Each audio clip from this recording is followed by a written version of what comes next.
हुजूर ने फरमाया जब मैयत को दफन करके फारिग हो जाओ तो उसकी कब्र पर खड़े रहो।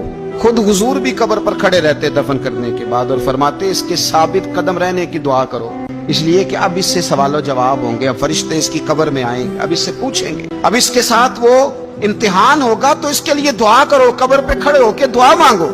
एक हदीस में फरमाया कि इतनी देर दुआ मांगो, इतनी देर दुआ मांगो कि जितनी देर ऊंट ज़िबा करके खाल उतार के गोश्त बना के, ऊंट ज़िबा करना सबसे ज्यादा मुश्किल है, ऊंट ज़िबा करके खाल उतार के गोश्त बना के बांट देते हो, इतनी देर मरने वाले की कब्र पे खड़े रह के दुआ मांगा करो, क्योंकि अब फरिश्ते आएंगे, सवालो जवाब होगा। मुसन्नफ अब्दुल रज़ाक में हदीस है कि एक बंदे को सिर्फ एक कोड़ा मारा गया था कब्र में, तो उसकी सारी कब्र में आग भड़क उठी। तो पूछता है कि ये एक कोड़ा मुझे क्यों मारा गया? तो उन्होंने कहा एक वजह तो ये थी कि तू पाकी पलीदी का ख्याल नहीं करता था, और दूसरी वजह ये थी कि एक दफा एक मजलूम ने तुझसे कहा था मेरी मदद कर, और तू मदद करने पे कादिर था, तेरे अंदर हिम्मत थी, पर तू उसकी मदद के लिए तैयार नहीं हुआ। वो हमारा मशहूर फिक्र है ना कि सानू की लगे पराई लड़ाई पुराई आग नू असी घर क्यों ले आइए। तो वो जो हमारा खास मामला है ना कि किसी की मदद नहीं करनी, वो हमें खराब करती है, हमारे हालात बिगड़ जाते हैं। मदद करने पे कादिर होते हैं पर किसी मजलूम की मदद, एक कोड़ा लगा तो पूरी कब्र में आग भड़क उठी।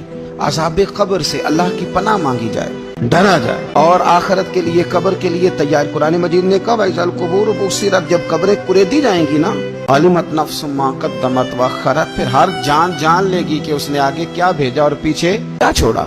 मेरे अजीज, अपनी कब्र के लिए अपनी आखिरत के लिए फिक्र करें, तैयारी करें।